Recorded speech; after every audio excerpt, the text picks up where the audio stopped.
Hello students, कैसे हो आप सब। उम्मीद करता हूँ आप और आपकी जो स्टडी है वो बहुत अच्छी चल रही है। आज की वीडियो में हम एक्सरसाइज 6.3 के अंदर उसकी दूसरी थ्योरम मतलब 6.4 को डिस्कस करने वाले हैं, जिसमें बेसिकली हम एस क्राइटेरिया फॉर सिमिलरिटी जो है वो पढ़ने वाले हैं। इससे पहले हमने थ्योरम 6.3 को डिस्कस किया था, जिसमें हमने एंगल क्राइटेरिया को डिस्कस किया था और इस थ्योरम का प्रूफ कितना ज़रूरी है। और ये सब कुछ मैंने आपको बताया था कि इस थ्योरम के अगर प्रूफ को हम करके जाते हैं क्वेश्चंस करने, देखो अगर आपको तीनों, इसमें तीन थ्योरम्स हैं बेसिकली, तीनों थ्योरम्स के अगर आपको प्रूफ आते हैं ना तो 100% आपको हर एक क्वेश्चन में कोई भी दिक्कत नहीं आएगी, ये मेरी गारंटी है।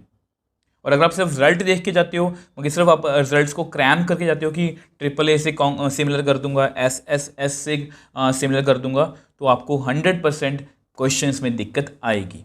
तो इसलिए आपने इन सभी थ्योरम्स को जो है वो बहुत ध्यान से समझना, बहुत इंपॉर्टेंट है। इससे आपका कंसेप्ट बहुत अच्छे से क्लियर होता है और जिस तरह से आजकल MCQs आ रहे हैं तो आपको अपना कंसेप्ट जो है वो क्लियर रखना चाहिए। तो थ्योरम को पढ़ते हैं। If in any two triangle sides of a triangle are proportional to the sides of other triangle, तो अगर साइड्स की रेशियो सेम है then their corresponding angles are equal, hence two triangles are similar. तो अगर आपने last theorem पढ़ी है AAA वाली, उसमें क्या था कि एंगल सेम है तो कॉरस्पॉन्डिंग रेशियो साइड्स की रेशियो सेम होगी, और यहाँ पर क्या है, कॉरस्पॉन्डिंग साइड्स की रेशियो सेम है, हमें एंगल्स को इक्वल प्रूव करना है। तो बिल्कुल रिवर्स है।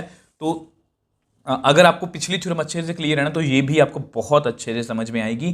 तो मैं आपको पहले ही बता चुका हूँ। वैसे कोई भी सिमिलैरिटी के लिए हमें दो चीज़ें चाहिए होती है। ट्रायंगल की सिमिलैरिटी के लिए एंगल सेम चाहिए होते हैं और साइड्स की रेशियो सेम चाहिए होती है। बट मैंने आपको 6.2 में बताया था कि थेल्स थ्योरम के आने के बाद ये कम्प्लीटली चेंज हो गया था। तो यहाँ पर भी वही होने वाला है। तो सबसे पहले मैं आपको डायग्राम जो है वो बना के दिखा देता हूँ। तो अब देखो यहाँ पर भी सेम वही दो ट्रायंगल्स, मैंने एक छोटी बनाई एक बड़ी बनाई जानबूझ के। तो गिवन, ठीक है। तो सबसे पहले हम गिवन लिखते हैं जिसमें दो ट्रायंगल्स हमें गिवन है, ABC एंड ट्रायंगल DEF, ठीक है। अब हमें गिवन क्या है कि AB/DE, लेफ्ट साइड में जो साइड्स हैं, जो राइट साइड में है AC/DF, और जो नीचे है BC/EF, ये आपस में रेशियो क्या है, सेम है, ठीक है। तो ये रेशियो क्या है हमारी, सेम। तो हमें प्रूव क्या करना है, तो यहाँ पर बेसिकली हम इसको सिमिलर प्रूव करवाना चाहते हैं। और सिमिलर के लिए दूसरी कंडीशन क्या है कि angle A is equal to angle D, angle B is equal to angle E, और angle C is equal to angle F। Corresponding angles जो हैं वो सेम होने चाहिए। अब यहाँ पर भी पिछले क्वेश्चन की तरह मुझे कंस्ट्रक्शन करनी पड़ेगी, मैं आपको करके दिखा देता हूँ। अब देखो ये आपकी कंस्ट्रक्शन है कि AB साइड DP के इक्वल है, AC साइड DQ के इक्वल है। आपको याद होगा लास्ट थ्योरम में भी हमने यही किया था। अब देखो इसके बाद हमें क्या करना है, वहाँ पर ना एंगल सेम थे तो डायरेक्टली हम कॉन्ग्रुएंसी पर पहुँच गए थे। वहाँ पर ये वाले एंगल सेम थे, ये साइड्स इक्वल हैं, तो कॉन्ग्रुएंसी पर पहुँच गए। तो अब हमें क्या करना है, अब यहाँ पर जो गिवन है उसी की हेल्प लेनी पड़ेगी। वहाँ पर एंगल इक्वल गिवन थे तो उसकी हेल्प ली थी, यहाँ पर इसकी हेल्प लेनी पड़ेगी। तो लिखते हैं इसको सिंस, अब AB साइड को इंक्लूड करने के लिए AB/DE लिखता हूँ, AB/DE, और AC is equal to DF। अब ये क्यों लिखा है ये मैं आपको अभी बताने की कोशिश करूँगा, गिवन है ये, ठीक है। अब आपको पता है क्योंकि AB किसके इक्वल है, DP के, because AB is equal to DP and AC is equal to DQ by construction. ये हमने ऐसी कंस्ट्रक्शन की है कि ये दोनों साइड्स आपस, मतलब कि ये इसके इक्वल है, ये इसके इक्वल है। तो विच एम्प्लाइज, अब यहाँ पर मैं क्या लिखूँगा, DP/DE DQ/DF। अब ये जो रेशो है ये कुछ जानी पहचानी है, DP/DE DQ/DF।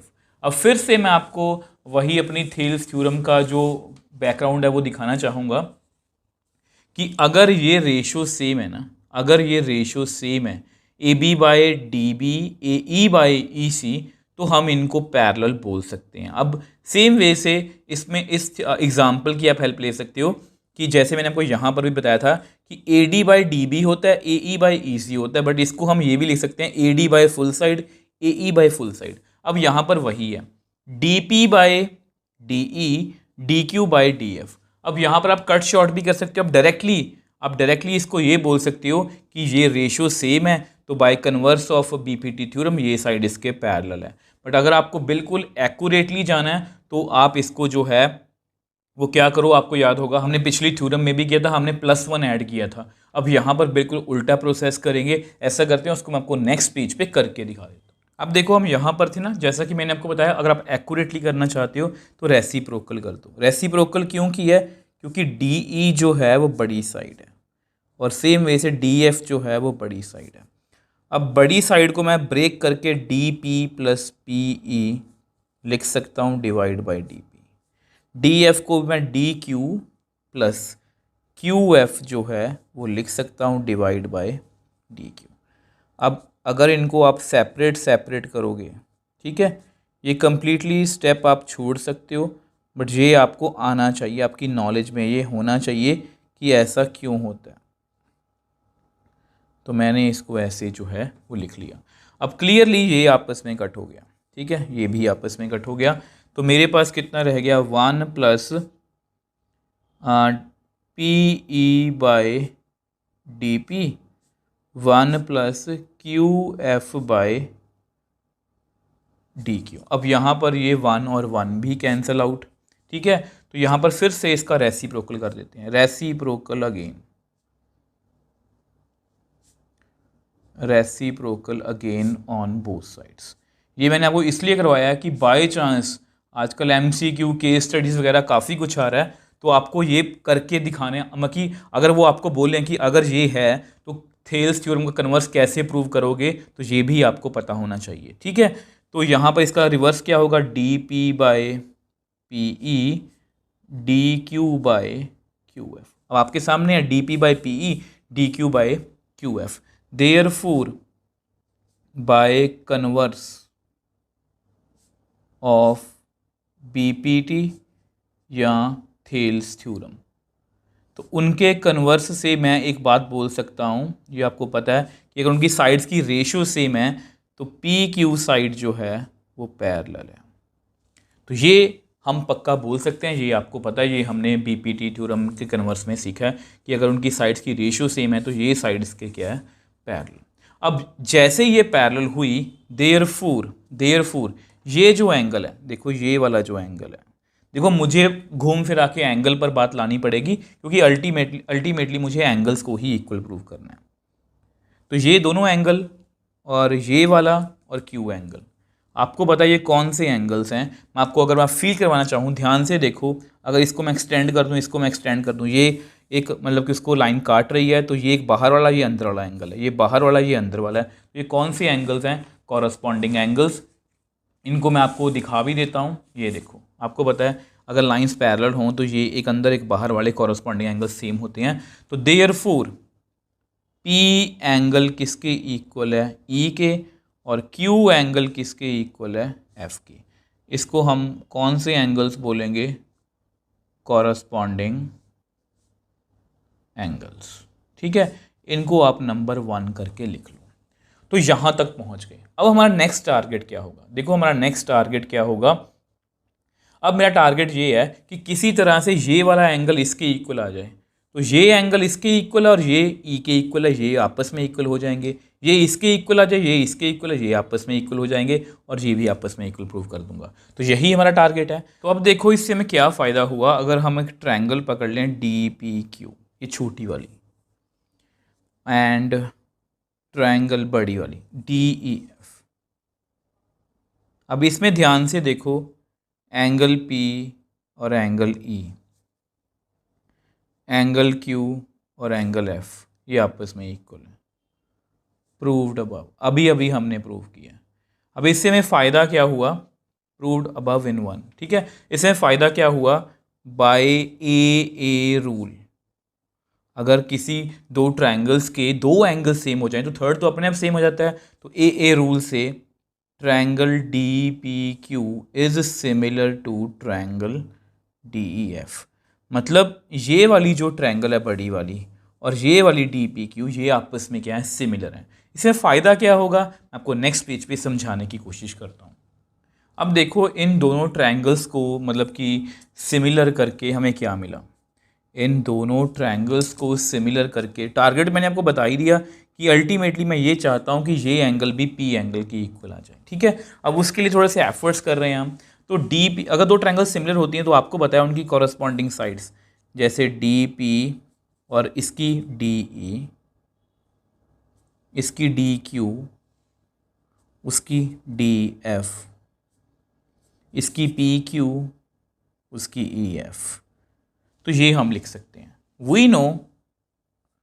वी नो अब आपको पता है कि जो डी पी साइड है वो ए बी के इक्वल है, और जो डी क्यू साइड है वो ए सी के इक्वल है। कहाँ से इक्वल किया हमने?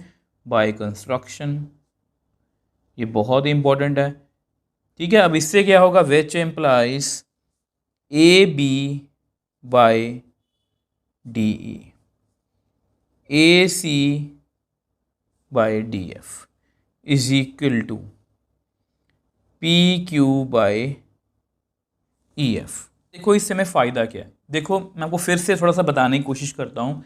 देखो मुझे अल्टीमेटली ये एंगल इसके एंगल के इक्वल प्रूव करना है। अब उसके लिए मुझे ना इन दोनों ट्रायंगल्स को कॉन्ग्रुएंट कर देना है कि ये ट्रायंगल और ये ट्रायंगल कॉन्ग्रुएंट हैं, और ये आपस में सभी एंगल्स क्या हो जाएंगे? सेम हो जाएंगे। अब उस कॉन्ग्रुएंट करने के चक्कर में देखो मुझे इतना तो पता है कि ये साइड तो ये साइड के इक्वल है, ये साइड इस साइड के इक्वल है। अगर मैं पी क्यू को बी सी के इक्वल प्रूव कर दूं तो एस एस एस से मेरी ट्रायंगल्स कॉन्ग्रुएंट हो जाएंगी, ठीक है। अब उसके लिए ये मैंने रिजल्ट बना लिया। अब इसका फ़ायदा क्या है? ध्यान से देखो, गिवन हमें गिवन क्या है? हमें गिवन है A B by D E, A C by D F, B C by E F. ये हमें गिवन है ना।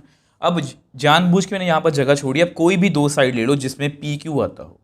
अब ऐसा करो, इसको ऐसे लिख लो, A B by D E is equal to P Q by मतलब इस साइड को मैंने इसके इक्वल रख लिया, ठीक है। इसको आप नंबर 2 दे दो। अब यहाँ से भी ऐसा करो, A B by D E को B C by E F के इक्वल रख लो, इसको आप नंबर 3 दे दो। From 2 and 3, from 2 and 3। अब उससे क्या हुआ? 2 and 3 से देखो ये P Q by E F इसके इक्वल है, ये B C by E F इसके इक्वल है। इसका मतलब ये दोनों आपस में इक्वल हैं, और मुझे लगता है कि हमने इनको आपस में इक्वल प्रूव कर दिया, क्योंकि ई एफ आपस में कैंसिल आउट हो जाएंगे। तो मेरे पास सबसे इंपॉर्टेंट रिजल्ट आ गया, P Q is equal to P C. बस इसको आप नंबर 4 दे दो। अब मैं इस ट्रायंगल को इस ट्रायंगल से कंपेरिजन कर सकता हूँ in triangle A B C and triangle D P Q. अब आपको पता है कि ए बी साइड जो है वो डी पी के इक्वल है ना। ए सी साइड जो है वो डी क्यू के इक्वल है। ये दोनों बाय कंस्ट्रक्शन है, ये दोनों बाय कंस्ट्रक्शन है। अब पी क्यू, यहाँ ऐसा करो, इधर बी सी लिखो is equal to P Q proved above. अभी हमने प्रूव किया है, प्रूव्ड अबव इन 4। अब जैसा कि आपको पता है इसको हमने प्रूव कर लिया, then by S S S तीनों साइड्स इक्वल हैं। Triangle A B C is congruent, ये कॉन्ग्रुएंट का साइन है, to D P Q.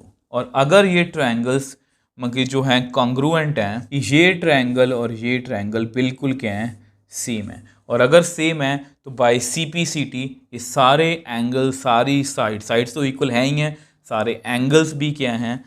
Triangle. Therefore by C P C T मतलब corresponding parts of congruent triangle, A angle जो है वो D के इक्वल है, बी एंगल पी के इक्वल है, एंड सी एंगल क्यू के इक्वल है। अब ऑलमोस्ट हमारा थ्योरम जो है वो हो चुकी है, उसको नेक्स्ट पेज पे आपको बता देता हूँ। अब देखो आपके सामने हम CPCT से यहाँ पर पहुँच गए थे, और यूजिंग वन चेक करो, हमने ये प्रूव किया था कि एंगल P और एंगल E इक्वल है, एंगल Q और एंगल F आपस में इक्वल हैं। तो ध्यान से देखो, एंगल बी जो है वो पी के इक्वल है और एंगल पी जो है वो ई के इक्वल है। तो यहाँ पर मैं दोनों से ये लिख सकता हूँ कि एंगल बी जो है वो एंगल ई के इक्वल है। ठीक है, सेम वे से आल्सो एंगल सी जो है वो एंगल क्यू के इक्वल है और एंगल क्यू जो है वो एंगल एफ के इक्वल है। तो विच एम्प्लाइज यहाँ से भी मैं ये लिख सकता हूँ कि एंगल सी एंगल एफ के इक्वल है। तो देयरफॉर आपके सामने है angle A is equal to angle D, ठीक है, angle B is equal to angle E और angle C is equal to angle F. तो therefore corresponding angles are equal and both conditions कौन कौन सी हैं? साइड्स की रेशियो सेम हो वो गिवन थी, ये हमने प्रूव कर दिया। Both conditions are satisfied for similarity.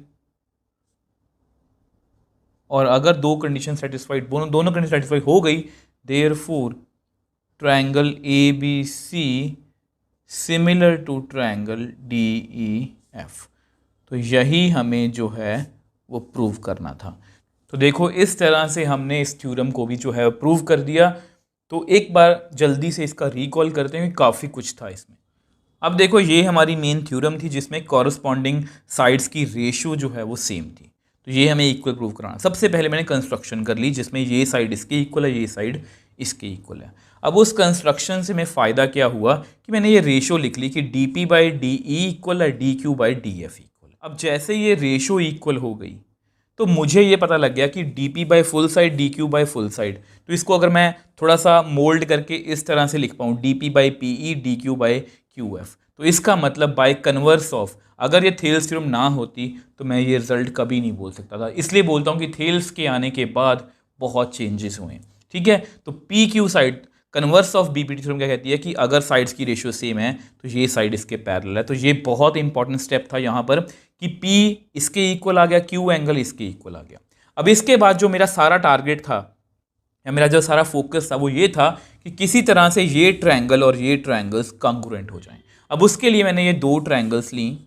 ठीक है, वो कॉन्ग्रुएंट होने के लिए ना दो साइड्स तो इक्वल थी, दो साइड्स तो देखो ये दोनों ट्रायंगल्स कॉन्ग्रुएंट हो जाएंगी अगर ये दो साइड्स तो इक्वल हैं, या तो तीसरी साइड भी इक्वल हो जाए या बीच का एंगल इक्वल। अब एंगल तो इक्वल अभी नहीं हुआ तो मैंने ये साइड को इक्वल करने की कोशिश की। अब उसके लिए मैंने दो ट्रायंगल्स ली, छोटी वाली और बड़ी वाली। अब क्योंकि ये इनके एंगल्स आपस में सेम है कॉरस्पॉन्डिंग, तो बाय डबल ए रूल से ये ट्रायंगल्स क्या हैं, सिमिलर। और अगर ये ट्रायंगल्स ये दोनों सिमिलर हैं तो इनकी कॉरस्पॉन्डिंग साइड्स की रेशियो सेम है। अब डी पी और डी क्यू को मैंने ए बी और ए सी की फॉर्म में लिख दिया। ठीक है, यहाँ पर ध्यान देना। अब आपको पता है ये भी आपको गिवन था, तो वहाँ से मुझे दिख रहा था कि मैं पी क्यू और B C by E F को आपस में कंपेयर कर सकता हूँ। मैंने किया और ये आपस में इक्वल आ गए। अब जैसे ये इक्वल आए तो ये एस एस एस से ये जो हैं ये ट्रायंगल्स कॉन्ग्रुएंट होंगे। अब ये कॉन्ग्रुएंट हो गई तो अब जैसे ये कॉन्ग्रुएंट हुई तो सभी एंगल्स आपस में इक्वल हो गए और ये एंगल इसके इक्वल है, मतलब ये भी आपस में इक्वल है, ये एंगल इसके इक्वल है, ये इसके इक्वल है, ये भी आपस में इक्वल है। तो इस तरह से तीनों एंगल्स सेम आ गए कॉरस्पॉन्डिंग। तो यानी कि कोई भी दो ट्रायंगल्स की कॉरस्पॉन्डिंग साइड्स की रेशियो सेम होगी ना, तब भी हम ट्रायंगल्स को जो है वो सिमिलर बोल सकते हैं। आई होप ये थ्योरम आपको अच्छे समझ में आई है। तो अगर आपको इस थ्योरम को लेके कोई भी डाउट आप मुझे नीचे कमेंट बॉक्स में लिख सकते हो, मुझे इंस्टाग्राम टेलीग्राम पर मैसेज भेज सकते हो, मैं हमेशा आपका रिप्लाई करता हूँ। नेक्स्ट वीडियो में इसकी लास्ट थ्योरम है एक SAS, उसको डिस्कस करेंगे। अगर आपको वीडियो थोड़ी सी भी हेल्पफुल लगे तो वीडियो को लाइक कीजिए, शेयर कीजिए और इस चैनल को सपोर्ट कीजिए।